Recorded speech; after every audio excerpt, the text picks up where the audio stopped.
Семья недавно переехала в старый дом, который когда-то принадлежал местному врачу.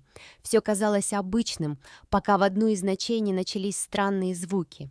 Каждую ночь ровно в полночь слышались скрипы половиц на втором этаже. Изначально все думали, что это просто старое дерево, но когда это продолжалось неделю, родители решили выяснить причину. Однажды они поднялись наверх и тихо стояли в коридоре, слушая.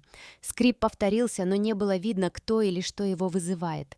Родители решили обыскать каждую комнату, но в одной из них дверь была заперта изнутри.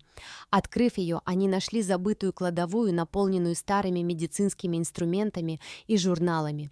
В углу рядом с оконной рамой была странная надпись, выцарапанная на деревянной панели: «Я остаюсь здесь навсегда». Когда они вернулись в свою спальню, их внимание привлекла фотография на стене. Странная старинная фотография врача, стоящего в темном коридоре.